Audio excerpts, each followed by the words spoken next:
Thank you so much for taking the time out. I appreciate it. No problem. So the first question that I had for you is can you just kind of talk us through how this big deal came together for you? And it's kind of like a once in a lifetime type of deal. We haven't seen any deal like this kind of before. Can you just take a step by step how it came about?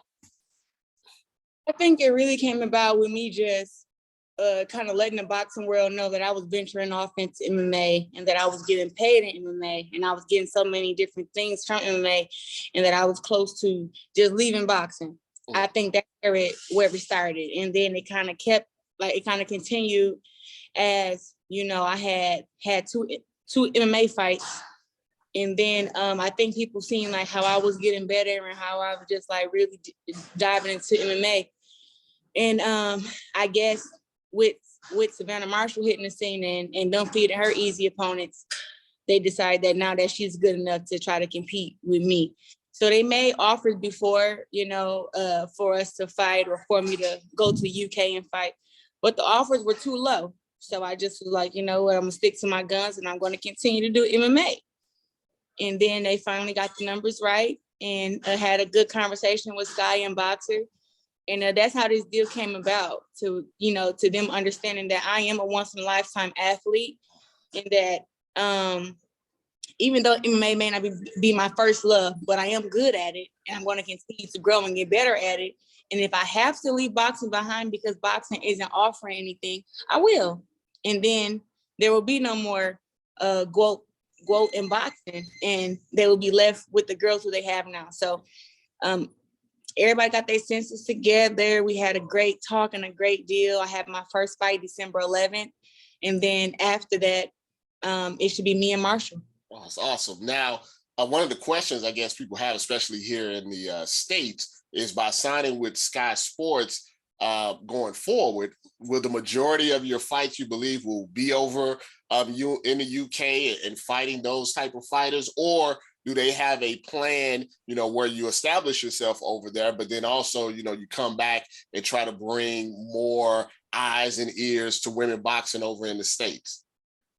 I'm already kind of established in the UK, because I fought the 2012. I think now we're just working on getting a TV network to show my fight over here in the US when I fight in the UK. But I'm established over here. I want to get established in the UK and hopefully go over there and fight in Africa and Dubai and places like that. Cool. Yeah. This is just like the first step. I've already fought out of the country a lot in the amateurs, but pros, I've always fought in the US and had the other girls come to my home turf. Now I'm going to the UK just to build more of a broader brand. Because right now, for women, boxing in the UK is huge. Yeah. So I want to actually go over there, and put some of my skill on that, and add my tenacity and add my character, and give me some more fans, and just make those big fights. Like right now, I don't think that there's a big fight for me in the US. With the girl who's American, I'm trying to think, who a big fight would be. I mean, besides French on Cruz, I can't really think of anybody else. Now, you talked about how you're getting your MMA. I think people don't give you enough credit for that, because those, even though they're both fighting sports, totally different ways of fighting, and people really don't understand that. It's why boxers don't do well in UFC or MMA, and MMA fighters don't do well in boxing, but you've done well in both, and that's really an amazing thing that I don't think you get enough credit for. Within this deal, do you still have the flexibility to do MMA? Because I know the people that find it fascinating that you actually do both kind of want to see you grow in that sport as well. Yeah, yes, it's definitely, I still have my flexibility, and that's something we worked out in the contract also. I'm just trying to balance, when I'm going to box, when I'm going to do MMA, and it's kind of hard to balance, but I think with the right timeline and everything, and also with me being young, that I could balance both. So I'm going to continue to run MMA and continue to defend my titles in boxing, especially with this great, 7-figure deal that I just signed. Yeah, a lot of people that do that crossover, they're not in their prime.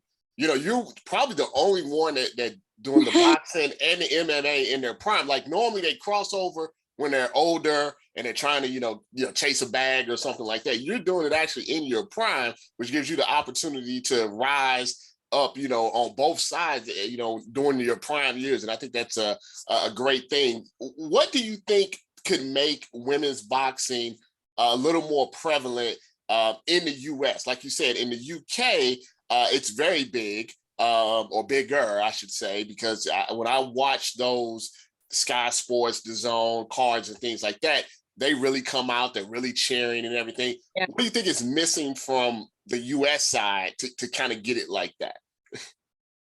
I think some of it is on the women's, the women's boxers' responsibility, to build their brand, build their fan base, to actually have a fan base that will come out to your fights, that will buy the tickets, that order the pay-per-view.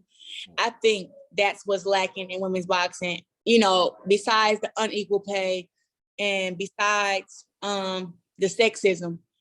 I think that women in general can do a better job in like promoting themselves, even when I wasn't getting the biggest checks, I always kind of made sure I stay firm in my social media.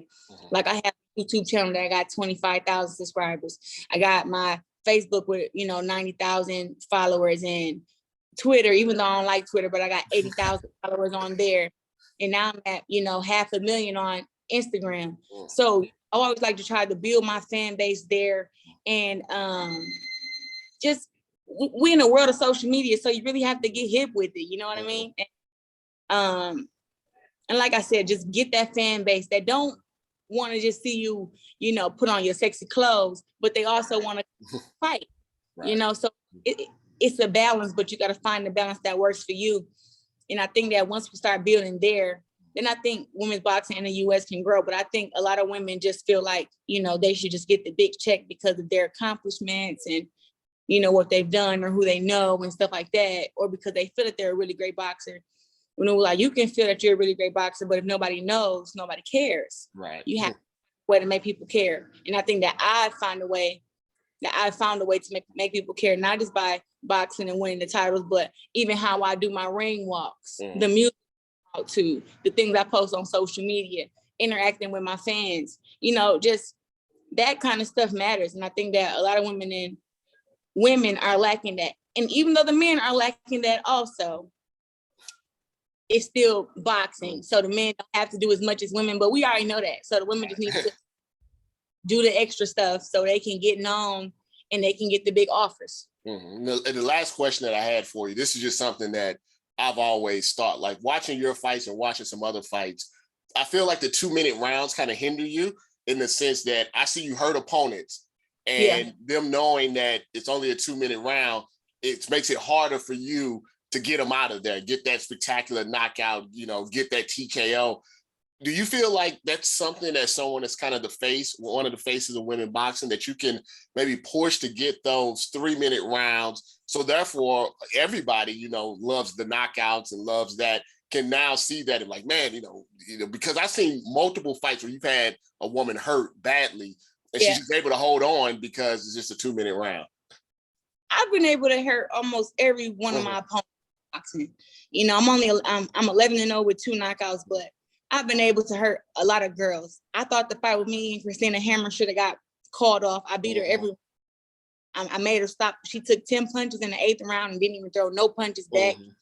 And the ref jumped in between us, and the bell hadn't rang for the fight, so I actually thought I knocked her. But I guess it wasn't a knockout, and we ended up going the 10 rounds. But I would just say that with the 2 minutes, they're not factoring in all the holding, all the stuff that people are doing to buy time, and then with that, I mean, it just goes by fast. It goes by fast. You got somebody in there who want to survive and not fight.